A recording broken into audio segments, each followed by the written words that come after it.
हे कामं नरक विश्रामं बहु जोनि भरमामणे चित्तहरणं त्रैलोकगमं जप तप शील बेदारणे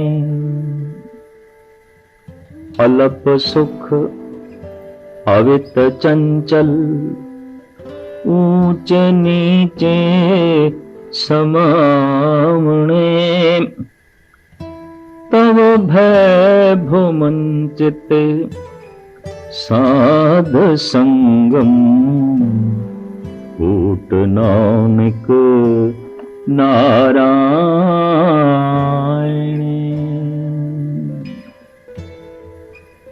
धार्मिक दुनिया विच काम एक ऐसा विषय है, एक ऐसा प्रकरण है, एक ऐसा मजमून है जो अछूता है,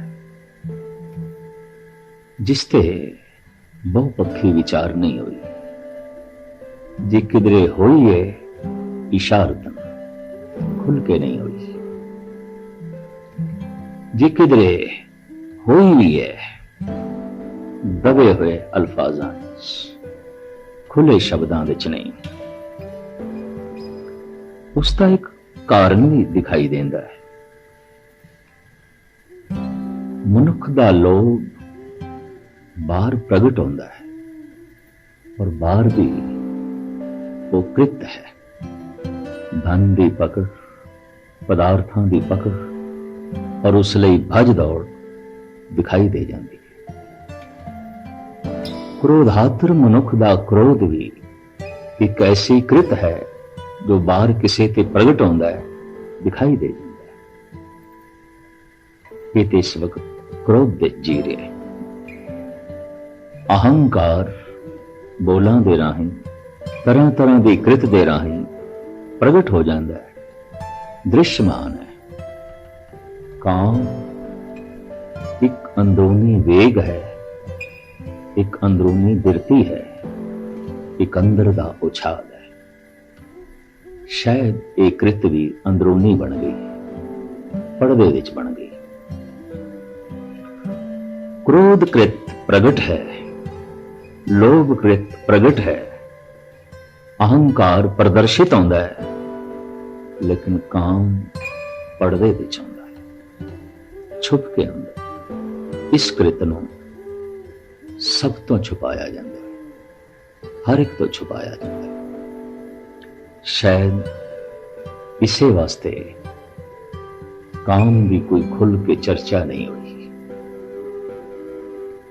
इस दे संबंध विच महापुरुषों ने खुल के कुछ लिखिया भी नहीं। लिखे हुए ग्रंथ मिलते हैं क्रोध दे उत्ते, लोभ ते, अहंकार ते, मोह ते, लेकिन ये विषय बड़े बड़े सतपुरुषों की कलम तो भी अछूता रह गया। और मूल कारण यही दिखाई देता है कि कामकृत मनुख सरेआम नहीं करता। ये गल वखरी है कि पशु सरेआम कर देंगे, पंछी सरेआम कर देंगे और इस कृत नूं दिन विच कर देने, जबकि मनुख ने इस कृत नूं रात लई चुनिया है। पड़दा ते फिर रात दा पर्दा, छुप के फिर रात दा अंधकार। यही कारण है कि इस दी विचार भी किधरे होई है बहुत तारीकी विच, बहुत पर्दियां विच, बहुत छुप छुप के होई है। क्रोध की चर्चा मनुख सरेआम करता है, अहंकार की गल भी सरेआम करता है। बहस मुबासे विच मोह का भी जिक्र आम चलता है, लेकिन काम इसकी विचारधारा, इसकी चर्चा ਇਸ ਦਾ ਬਹਿਸ ਮੁਬਾਸਾ ਵੀ ਕਰਨ ਲਈ ਮਨੁੱਖ ਕਿਸੇ ਵਿਸ਼ੇਸ਼ ਥਾਂ ਨੂੰ ਚੁਣਦਾ ਹੈ ਔਰ ਵਿਸ਼ੇਸ਼ ਵਿਅਕਤੀ ਨੂੰ ਚੁਣਦਾ ਹੈ। ਹਰ ਇੱਕ ਦੇ ਸਾਹਮਣੇ ਇਸ ਦੀ ਚਰਚਾ ਕਰਨ ਲੱਗਿਆਂ ਵੀ ਸੰਕੋਚ ਕਰਦਾ ਹੈ, ਛੁਪਾਉਂਦਾ ਹੈ ਇਸ ਵਿਚਾਰ ਨੂੰ। ਔਰ यही कारण है, चाहे राजनीतिक दुनिया है, चाहे सामाजिक दुनिया है, चाहे धार्मिक दुनिया है, हर विषय के विचार होइए, यही एक विषय है जो अछूता रह गया। जे प्रातन कुछ ऋषियां ने, जैसे कि वात्सायन, कोका पंडित इत्यादि ने काम सूत्र लिखे, तो एक कोई बहुत सारे ग्रंथ नहीं ने, थोड़े ने। और हैरानगी दी गल यह है कि इन्हां महापुरुषों ने भी जो कुछ लिखे है, काम कृत नूं किवें प्रगट करना है, इस कृत दा किवें प्रयोग करना है, यही लिखे। अगर कोई महापुरुष ये लिखे कि क्रोध किवें करना चाहिए, इन्हों किवें प्रगट करना है, तो एक गल स्पष्ट हो गई, ये महापुरुष नहीं है। अगर कोई हंकार की व्याख्या इस ढंग नाल करे कि किवें हंकारी बनीदा है ते किवें हंकार नूं प्रदर्शित करीदा है, और हंकार प्रगट करने दे ढंग दसे, उकसाण दे ढंग दसे, तो ये विचार, ये लेखनी कोई धार्मिक लेखनी नहीं है। और इस संबंध में कोई लिखे कि लोभी किवें बनीदा है और लोभ नूं किवें प्रगट करीदा है, तो वो स्पष्ट होगी गल कि कोई लोभी लिखे। इस वास्ते ऐसा जापदा है वात्सायन ने या कोका पंडित ने काम सूत्र जो लिखे है, काम उभारण लई, काम प्रदर्शित करने लई, कामी किवें बनीदा है और काम नूं किवें प्रदर्शित करीदा है, ये लिखे है। इस वास्ते धार्मिक ग्रंथां दी कोटी दे वात्सायन दे काम सूत्र या कोका पंडित दे काम शास्त्र दर्जा नहीं प्राप्त कर सके। वो एक कामियां दी लेखनी बन के रह गए, कामियां दे पढ़न योग ही जो है रह गए। और अत्यंत वासना ग्रसे हुए मनुखा ने अपनी वासना नूं होर उजागर करने लई उन्हां नूं पढ़ना पढ़ाना शुरू किया। यही कारण है कि धर्म की दुनिया और समाज की दुनिया ये ग्रंथ प्रतिष्ठा नहीं पा सके। इस अछूते विषय को गुरु नानक देव जी ने, गुरु अर्जन देव जी महाराज ने बकायदा छोया है, अपने विचारों में थां दिती है और इसका जिक्र भी किया है। ये तो ठीक है कि जन्म की क्रिया काम आश्रित है, तो जब काम आश्रित है,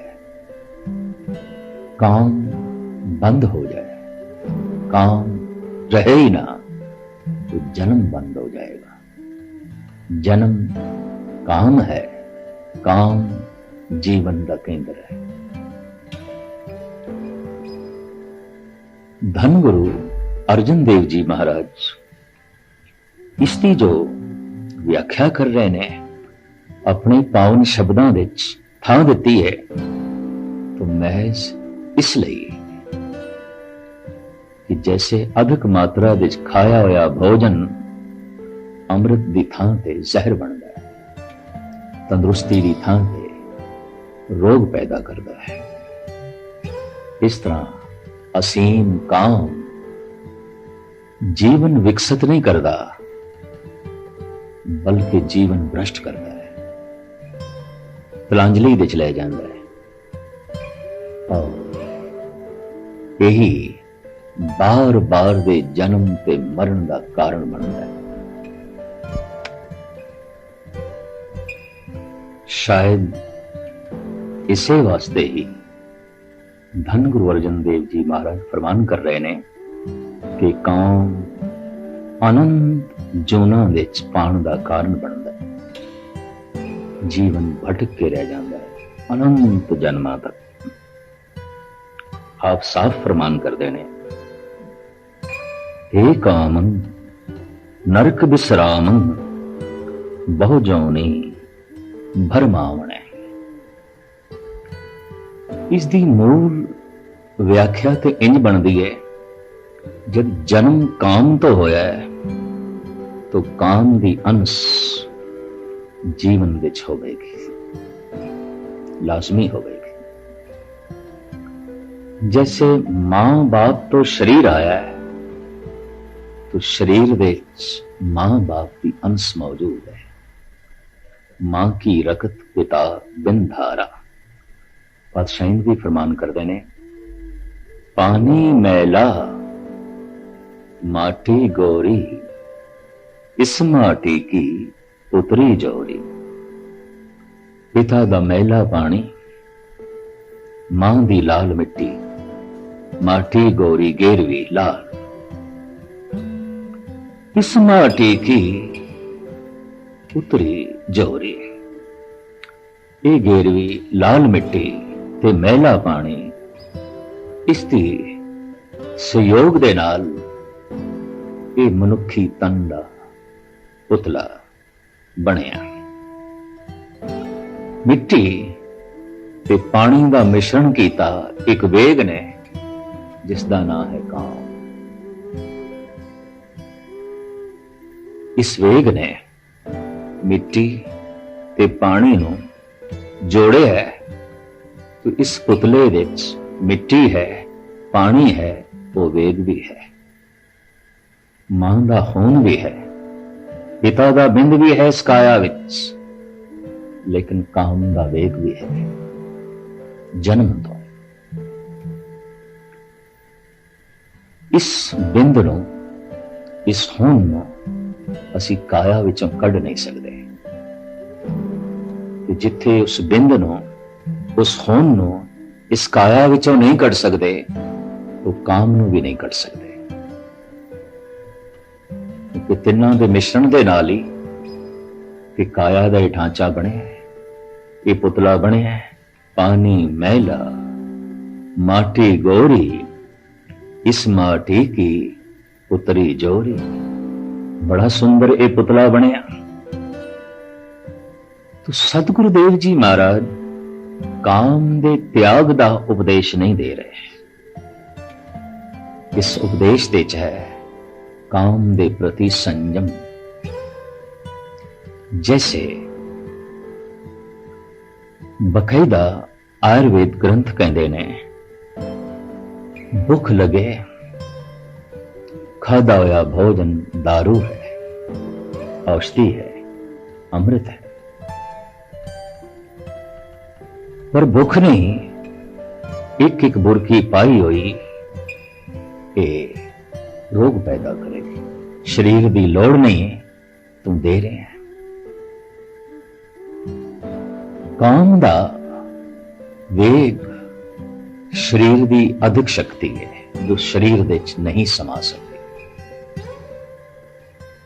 वो अधिक वेग प्रबल वासना बनता है, काम बनता है। इसका निकास सही ढंग नाल हो सके, संयममयी हो सके, बकायदा शिक्षा है, दीक्षा है, मर्यादा बनाई गई है। लेकिन काम शरीर का हिस्सा है, सोचनी का नहीं। अज के समय विच काम चिंतन का हिस्सा बन गया है, काम सोचनी का हिस्सा बन गया है। शरीर विच ते है, ये मन विच भी हो गया, चिंतन विच आ गया, सोचनी विच आ गया, विचारां विच आ गया। ताही ते आज जितना साहित्य बाजार विच बिक रहा है, लोकी खरीद के पढ़ रहे हैं, उस साहित्य काम ही काम है। ਸਾਹਿਤਕਾਰਾਂ ਦੀ ਕਲਮ ਕੌਮ ਦੇ ਸੰਬੰਧ ਚ ਲਿਖ ਰਹੀ ਹੈ। ਲਾਜ਼ਮੀ ਸਾਹਿਤਕਾਰ ਕੌਮ ਬਾਰੇ ਸੋਚ ਰਹੇ ਨੇ, ਕੌਮ ਦਾ ਚਿੰਤਨ ਕਰ ਰਹੇ ਨੇ, ਕੌਮ ਦੇ ਵਿਚਾਰ ਉਹਨਾਂ ਦੇ ਅੰਦਰ ਚੱਲ ਰਹੇ ਨੇ, ਕੌਮ ਸੋਚਣੀ ਬਣ ਗਈ ਹੈ।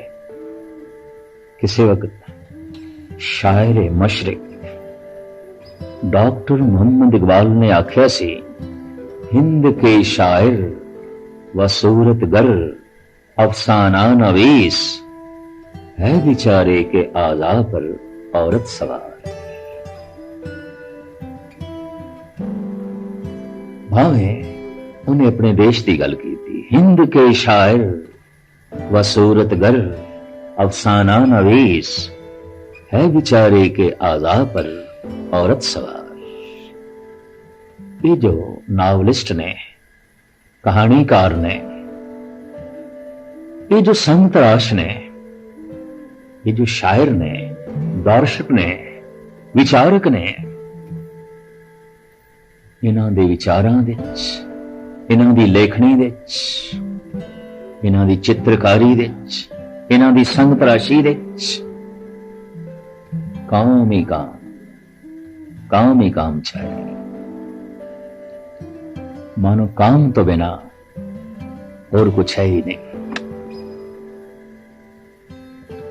सारा साहित्य काम आश्रित हो गए और इसे ही कहानियां, शायरी के आधार ते बनन वालियां फिल्मां काम की प्रदर्शित तस्वीर बन गई। चारों पासे मानो काम ही काम छाया हुआ है। पोस्टर, इश्तिहार, फिल्मां, मैगजीन, शायरी, संतराशी, तस्वीर सब काम की नुमाइश बन के रह गए। काम चिंतन बन गया, काम विचार बन गया, काम सोचनी बन गया, काम याद बन गया, काम राम बन गया, काम परमात्मा बन गया। जबकि चाहिदा ते ऐसा सी काम नू राम बना दे, लेकिन काम ही राम हो गया और चारों पासे काम ही मनुख दे दिल दिमाग ते छा के रह गया। काम एक ऐसा जज्बा अगर ये विचारां च आ जाए, सोचनी च आ जाए, चिंतन दे च आ जाए, तो काम ग्रसिया मनुख राम का चिंतन नहीं कर सकता, नाम का सिमरन नहीं कर सकता। भगत रविदास जी महाराज फरमान करते ने, तुम कहियत हो जगते गुरु स्वामी, हम कहियते कल जुग के कामी। हे जगत गुरु, हे जगत दे मालिक परमात्मा, असी ते इस दौर दे, इस कल जुग दे कामी जीव हां, काम नाल भरे हुए। प्रथम इस काम नू अर्थां दे रूप विच समझना है। काम दे आखरी अर्थ ते ने कामना, पर कामनावां विच बहुत वासना है। इस वास्ते प्रियवाची शब्द बन गया काम वासना। कामना विच पदार्थ होवन तो काम लोभ, कामना सता दी होवे तो काम अहंकार। पर चूंकि कामना बहु वासना दी है, इस वास्ते काम वासना के शब्द प्रचलित हो गया। काम लोभ, काम अहंकार ये कथनी विच ना आ सके, ये लेखनी विच भी ना आ सके। काम दे अर्थ ने कामना, पर चूंकि कामना की ज्यादा वासना है, रूप है, यही कारण है कि काम के अर्थ ही बन गए वासना, काम के अर्थ ही बन गए रूप। रूपे कामे दोस्ती, रूपे कामे दोस्ती, भुखे सादे गंड। जैसे स्वाद सारा भुख दे च है, इतना भोजन विच नहीं। तो वासना रूप ते ही आकर्षित होंदी है, रूप की तरफ खिंचती है। तो काम ते रूप की दोस्ती बन गई। एक शायर ने बड़ा सुंदर लिखा है, वो कहता है जब हुस्न नहीं तो इश्क भी पैदा नहीं होता। बुलबुल गिले दीवार पर शैदा नहीं होता। बुलबुल गुले दीवार पर शैदा नहीं होता। दीवार देते जो फुल बने होया है, कोई बुलबुल उसके नगमे नहीं अलापती, नहीं चहचहांदी, नहीं गीत गाती, क्योंकि तस्वीर है, हुस्न दी तस्वीर है, हुस्न नहीं। रूप दी छाया है, रूप नहीं। तो पंछी सियाने ने छाया ते आशिक नहीं होंदे, छाया ते फिरा नहीं आउंदे, रूप ते स्वप्न ते। मनुख ते किसे किसे थां पंछियां तो भी गया गुजरे है। ये तस्वीरां ते भी मोहित है, चाहे चलती फिरती तस्वीर है जैसे कि फिल्म, चाहे पत्थर के उत्ते उकरियां हुई तस्वीरां ने, चाहे तरह तरह की इल्मे मसूरी है, चित्रकारी है, मनुख तो उससे भी फिदा होया गया। यही कारण है कि फैश तस्वीरां वालियां मैगजीन्स बहुत बिक रहे हैं, बहुत पढ़े जा रहे हैं, और उन्होंने तस्वीरां मनुख देखता है, खूब देखता है। दूर क्यों जाओ, मनुख दा ए वेग किसी समय इतनी शिखरता ते पहुंचिया सी कि जमीन दे उत्ते मंदिर भी काम दे बने, राम दे नहीं। जैसे कि खजुराहे दे मंदिर, कोनार दे मंदिर, जगन्नाथ पुरी दियां पत्थर ते उकरियां तस्वीरां, मूर्तियां। हैरानगी है, खजुराहे नूं देखण लई देश विदेश तो भीड़ पहुंचती है, और छोटा जिहा कस्बा, लेकिन चारों पासे 5 स्टार होटल भी ने, एयरपोर्ट भी है। खूब जांदे ने सैलानी, और सैकड़े एकड़ विच फैले हुए इन्हां मंदिरां नूं देखण लई। की है इन्हां मंदिरां विच? कोई कथा हो रही है, कीर्तन हो रहा है, किसे संत की मूर्ति के दर्शन करने जा रहे ने, किसे अवतार दे चित्र के दर्शन करने जा रहे ने, कथा ही नहीं। उत्थे जो मूर्तियां ने वो काम दी मूर्तियां ने, वासना दी मूर्तियां ने। मनुख वेखण जा रहा है, मनुख के अंदर दी वासना इसनूं मजबूर कर रही है कि कोणार्क जांदा है, जगन्नाथ पुरी दियां बाहर दियां तस्वीरां देखदा है, और खजुराहे दे मंदिर देखदा है। इस तो स्पष्ट होता है कि मनुख दे इस वासना दे वेग ने मंदिर भी बनाए ते वासना दे बनाए, प्रार्थना दे नहीं। मंदिर भी बनाए ते काम दे बनाए, राम दे नहीं। हुण इस सदी विच, इस युग दे दिल दिमाग दे ये काम ही छा गया। हर पासे इसदी विचार, इसदी प्रदर्शनी अखबारां विच, शायरी विच, फिल्मां विच, साहित्य विच तरह तरह ਦੀਆਂ ਤਸਵੀਰਾਂ ਵਿੱਚ और चारों पासे इतना काम ਦਾ ਪ੍ਰਗਟਾਵਾ ਹੋਵੇ, प्रचार होवे कि कोई ध्यानी, कोई साधक राम दा चिंतन करे। इस युग विच कठिनाई है, अगर वो कर सके तो महान है।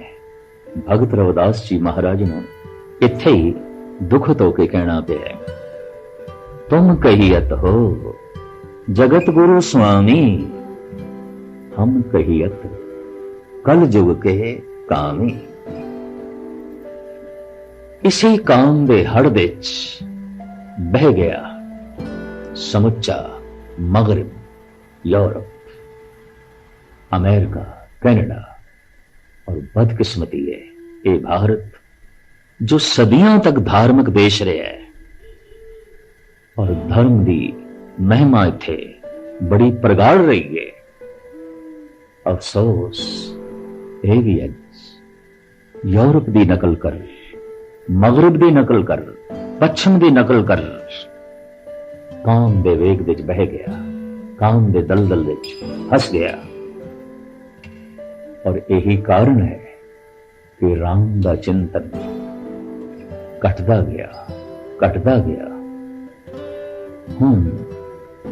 मोची ते कदम कदम ते बैठे मिलते ने जुतियां गंढण वाले, किसी रविदास के दर्शन नहीं होते। कपड़े बुनने वाले ते बहुत मिलते ने, कबीर के दर्शन नहीं होते। नाई ते बहुते ने, सैन किथे। कपड़ियां नूं रंगण वाले ते बहुते ने, पर नामदेव किथे। चेतने महाप्रभु ये किथे। हुण कोई मीरा एक तारा लेके भजन विच डुबी हुई नहीं दिखाई देती। हुण कोई माता भाग कौर सुरवीरता की मूर्ति नहीं दिखाई देती। समूह जगत इसे ही वहण विच वह तुरिया है, इसे ही हड़ विच वह तुरिया है। और धन गुरु अर्जन देव जी महाराज इस पावन पवित्र श्लोक विच इसी वेग का जिक्र कर रहे ने। हे कामं नरक बिसरामं,